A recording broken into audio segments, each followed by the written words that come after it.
மீன் குழம்பு பொடிக்கு பார்த்தீங்கன்னா 1/2 கப் அளவுக்கு தனியா எடுத்திருக்கேன். இந்த கப்பு பார்த்தீங்கன்னா அஞ்சல பெட்டியில் இருக்கும் இல்லையா, அந்த சின்ன கப் தான். அதில் 1/2 கப் அளவுக்கு நான் எடுத்திருக்கேன் மெஷர்மெண்ட்டு. இதையே நான் கடைசி வரைக்கும் யூஸ் பண்ண போகிறேன்.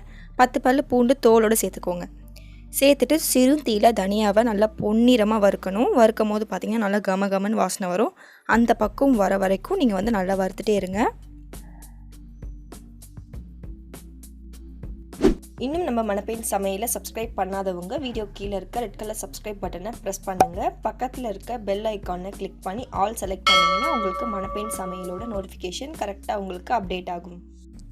சிறுந்தியில் தனியாவும் பூண்டும் பார்த்திங்கன்னா நல்லா பொன்னிறமாக ஆயிடுச்சு. நல்லா வாசனையும் கமகமன்னு வர ஆரம்பிச்சாச்சு. இப்போ ஒரு அகலமான பிளேட் எடுத்துகிட்டு நம்ம வறுத்துருக்கிறத கொட்டி நல்லா ஆற வச்சுருங்க.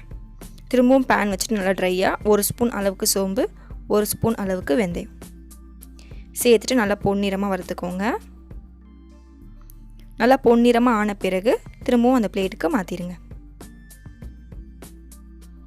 அகைன் பேன் வச்சுட்டு 1 ஸ்பூன் அளவுக்கு மிளகு, 2 ஸ்பூன் அளவுக்கு சீரகம் சேர்க்க போகிறோம். எல்லாமே சிறும் தீயில வச்சு செய்யுங்க. அப்போ தான் பார்த்தீங்கன்னா மசாலா ரொம்ப நாளைக்கு கெடாமல் இருக்கும். அதே மாதிரி ஃப்ரெஷ்ஷாகவும் உங்களுக்கு இருக்கும். நீங்கள் டக்குன்னு எடுத்துட்டிங்கன்னா நல்லா ஹை ஃப்ளேமில் வச்சு எடுத்துட்டிங்கன்னா மசாலா பார்த்திங்கன்னா சீக்கிரமாக மக்கிடும். இப்போ பார்த்தீங்கன்னா மிளகும் சீரகமும் நல்லா வந்து பொன்னிறமாக ஆயிடுச்சு. படப்படன்னு சவுண்டு வந்துடுச்சு. இப்போ திருப்பி பிளேட்டுக்கு மாற்றிடலாம். மாற்றிட்டு நல்லா ஆற வச்சுருங்க. அடுத்து திரும்பவும் ட்ரையான பேன் வச்சுட்டு 1/2 ஸ்பூன் அளவுக்கு நம்ம வீட்டுக்கு சாப்பாடு அரிசி யூஸ் பண்ணுவோம் இல்லையா, அதை சேர்த்துக்கோங்க. இல்லைனா வேறு எந்த அரிசி வேணாலும் நீங்கள் சேர்த்துக்கலாம். இப்போ நான் 1/2 ஸ்பூன் அளவுக்கு எடுத்திருக்கேன். அது கூடயே பார்த்தீங்கன்னா ஒரு 15 காஞ்ச மிளகாய் வந்து சேர்த்துக்க போகிறேன். சேர்த்துட்டு காஞ்ச மிளகாய் பார்த்தீங்கன்னா முறுவலாக ஆகணும். அரிசி பார்த்திங்கன்னா நல்லா பொரியும். அந்த அளவுக்கு பக்குவமாக நீங்கள் வறுத்துக்கோங்க சிறுந்தீயில் வச்சு. அதே மாதிரி பொன்னிறமாகவும் ஆகணும். ஆன பிறகு நம்ம வந்து திரும்பவும் ஆற வச்சுருக்கோம் இல்லையா மசாலா எல்லாத்தையும், அது கூட இதை சேர்த்துடலாம்.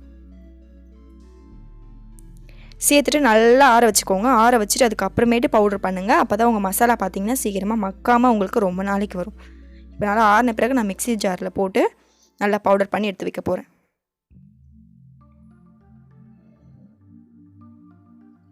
அதே மாதிரி பவுடர் பண்ணிவிட்டு உடனே எடுத்து வச்சிடாதீங்க.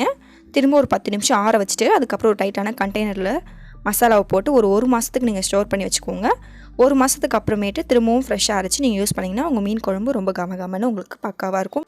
இந்த மீன் குழம்பு பொடியை எப்படி யூஸ் பண்ணணும் அப்படின்றத நான் நெக்ஸ்ட் வீடியோ உங்களுக்கு மீன் குழம்பு வச்சு காட்டி நான் உங்களுக்கு பண்ணி காட்டுறேன். நெக்ஸ்ட் வீடியோ மறக்காமல் பாருங்கள். Bye friends.